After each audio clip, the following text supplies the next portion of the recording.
This is iPad mini Series 7. It's not quite an conventional iPad because it can fit in your pocket and not quite a Mac that you can basically use it for everything. But I think this is a device that's probably gonna change how people work. The thing about an iPad mini is that you have to play to its strengths instead of trying to make it something it isn't. But if you're like me, you're trying to find a device you can carry with you everywhere you go, replace your e-reader, occasionally using as a gaming console, and most importantly, build a productivity machine that can partially replace your work computer.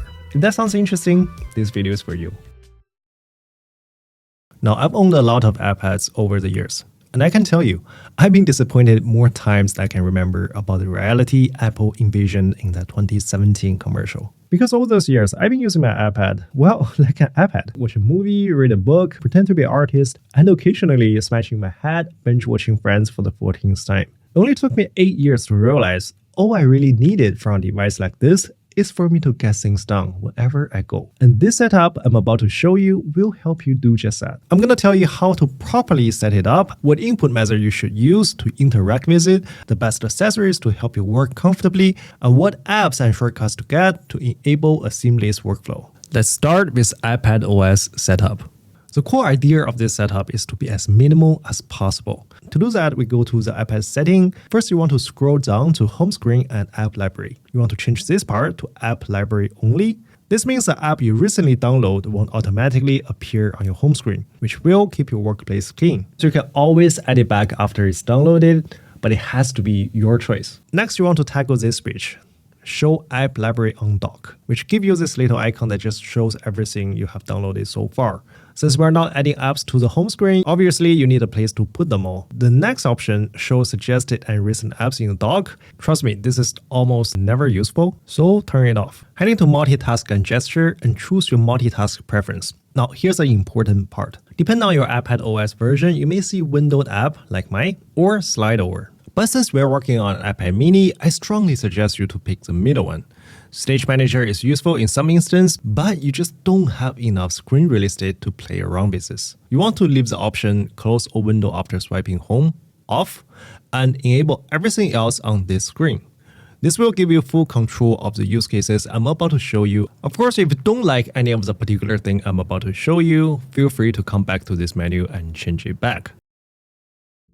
Now, the second thing we're about to do is to organize your home screen. And we're doing this by setting up different focus mode for your different use cases. Since iPads are designed with so many entertainment options in the ecosystem, they can easily become a distraction machine. The focus mode function will help you switch your entire iPad home screen and settings based on what you're working on at different times of the day.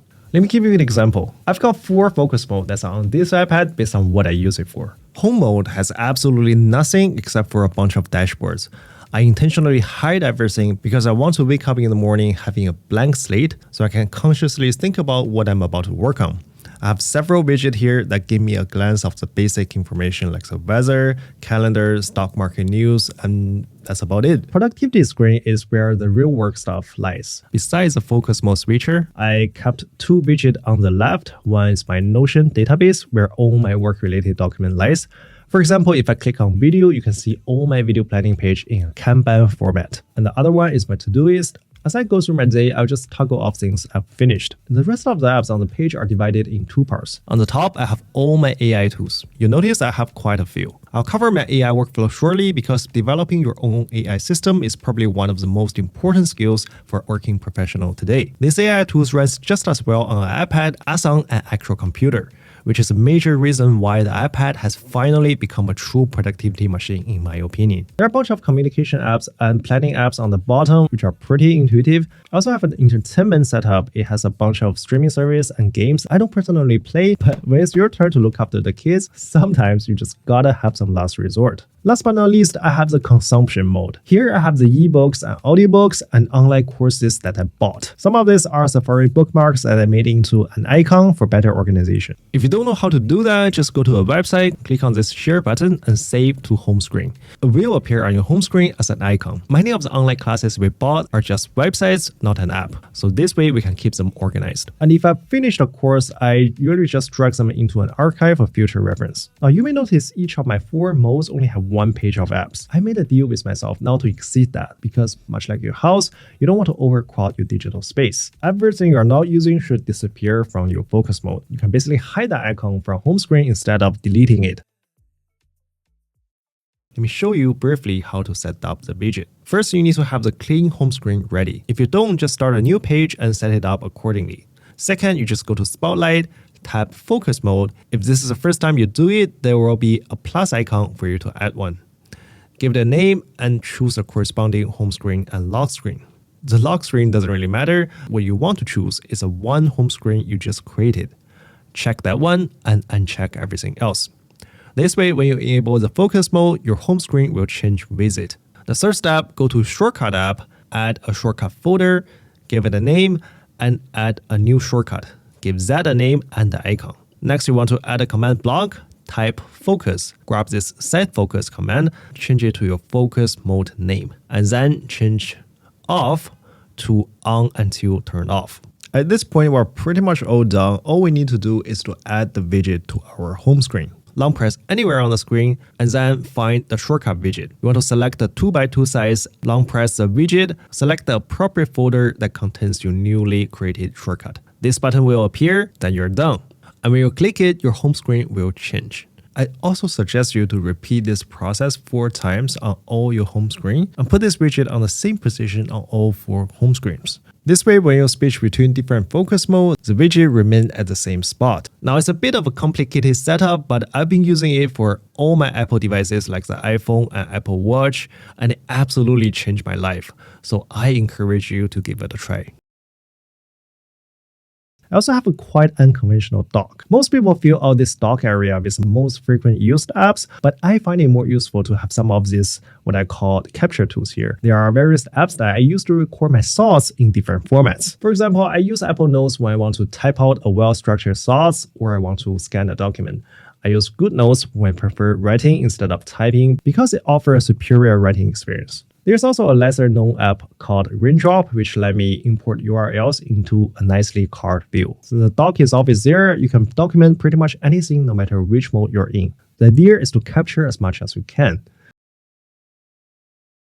Once you get the focus mode all set up, the second thing is to get your input method right. This means you need one of 4 things: a proper keyboard, an Apple Pencil, a trackpad, and maybe a microphone for dictation. You really need to think about your own situation, how you're going to use your iPad as a productivity device, because that's going to make a huge difference on what kind of accessories you want to get. Let's start with the most useful one, in my opinion: a good keyboard. The iPad mini doesn't have an official Magic Keyboard, and honestly, I don't think it needs one given its screen size. A keyboard cover will be too small for comfortable typing. Well, you can connect it to a Bluetooth keyboard. Carrying something this big kind of defeats the purpose of owning such a compact device. My solution is this fascinating little device from a company called Nuken. It's a Bluetooth keyboard but can fold up into like a tiny form factor. It's got some interesting hinge designs and the surface material is kind of a fake leather that feels pretty nice. The best part of this keyboard is that it only weighs around 276 grams and is only 8mm thick. When folded, the keyboard isn't that much smaller than a full-size one. The keys have good travel and sound feedback. And compared to the full-size Logitech MX series, it's really not that bad for something that's this small and compact. It charges through a USB-C and connects up to 3 Bluetooth devices at the same time. But what's amazing about this is that you see this number pad? This is a trackpad. This is basically a Magic Keyboard and a trackpad glued together and folded up into a tiny package. The key thing that enables you is that you can do gesture controls on your iPad, which makes working with your iPad 10 times faster. Tap the trackpad, that means left click. Double tap means right click. 3 fingers swipe up to access the app switcher. 3 fingers swipe left and right to switch between all apps. Anytime if you do a 2-finger swipe down, you're going to open up the Spotlight. These gestures are pretty easy to remember, but most people never use them because it's quite unnatural to use gesture control on your iPad screen. The trackpad though sits flush on the desk, which in my opinion makes the gesture control a lot more useful. Now most of the keyboard shortcuts for macOS also apply here. For example, Command Space to open up Spotlight, Command W to close a window, Command Tab to switch between apps, just to name a few. If you want to maximize your productivity anywhere in the Apple ecosystem, it's best if you can memorize a couple of them.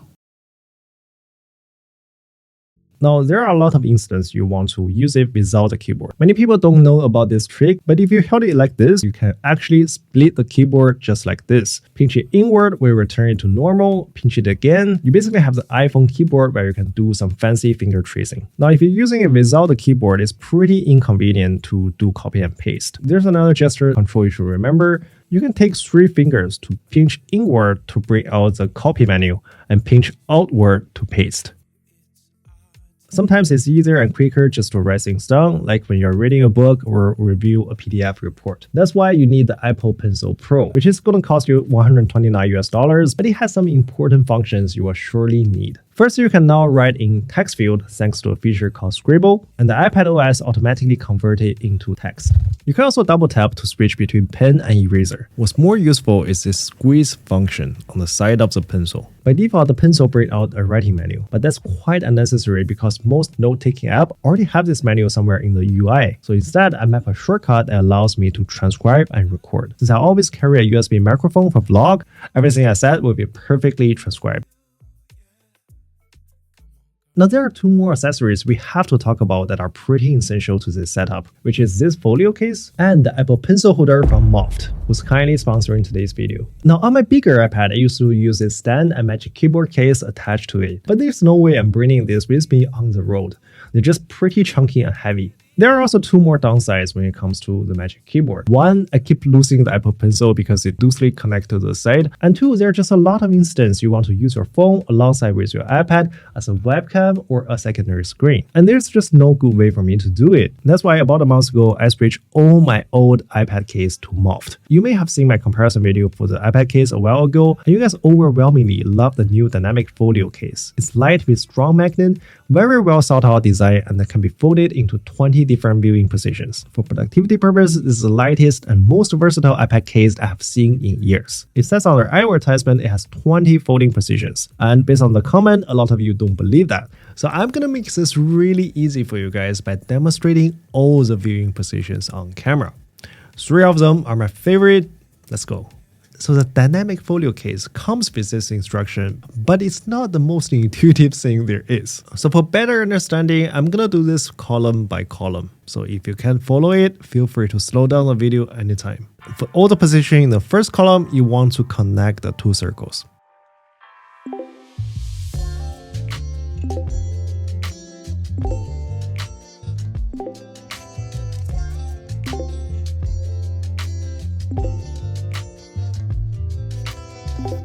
On the second column, you want to connect these 2 lines.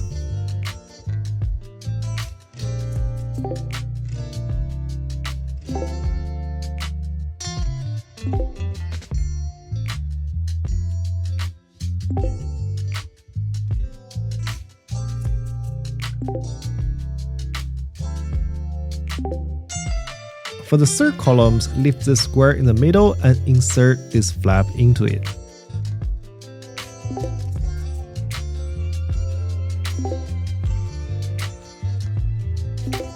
The fourth column, pull out this front cover.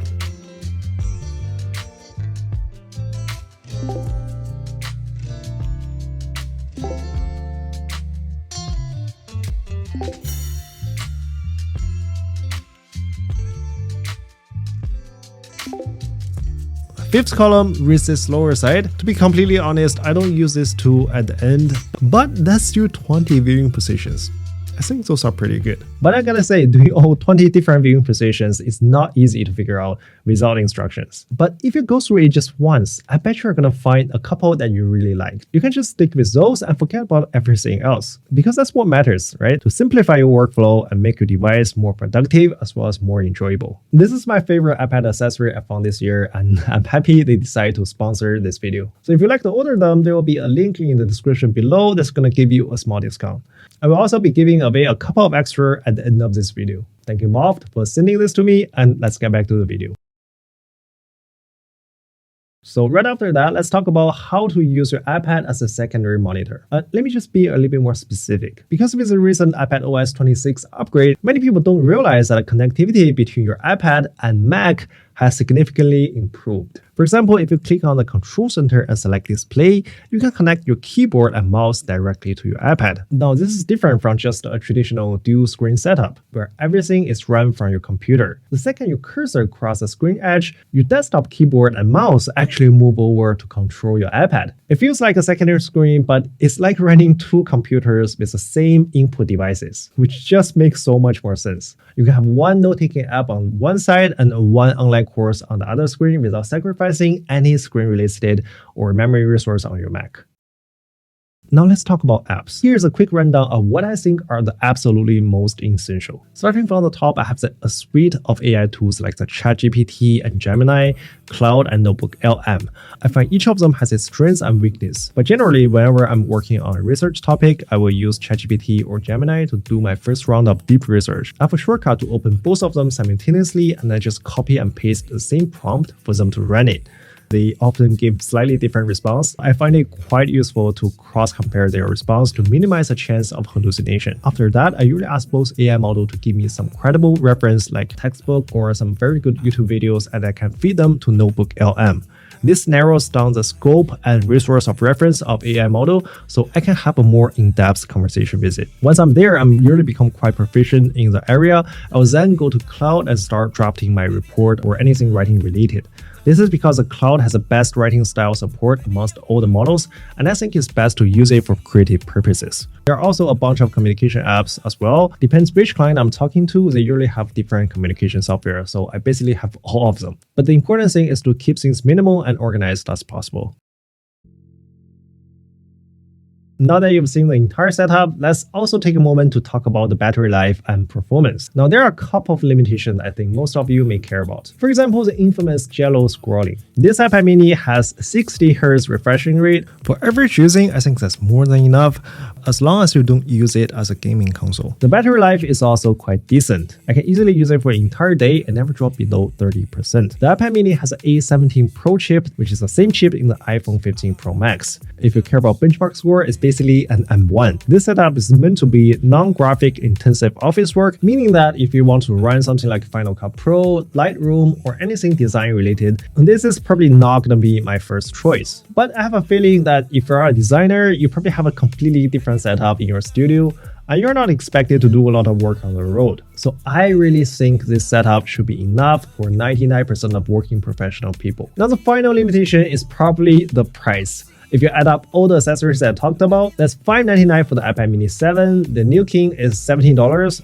Apple Pencil Pro comes in $129, the Morphed Folio case is $39, which put the total just under $840 or 715 euros. Is that a deal breaker for you? I think it depends on what you do with it and how much that added benefit is worth to you. For me personally, it means I don't have to carry my MacBook Pro around 50% of the time. It's probably not going to replace my laptop anytime soon, but it did makes working on the road much more enjoyable with much lighter weight and much greater versatility. And if you are thinking about getting an iPad for work, I do encourage you to give this little guy a chance. Now before you go, I often do giveaway for any accessories that I review. So if you do want me to give you one of this, not the iPad, if you want me to give you one of this Folio case or the New King keyboard, leave a comment down below and let me know which one of this accessory is your favorite. And I have quite a few of this. If multiple people want the same thing, I'll buy you a new one. Congrats to Alan who won the last round of a draw. Make sure you check your DM for my message so I can get your shipping address.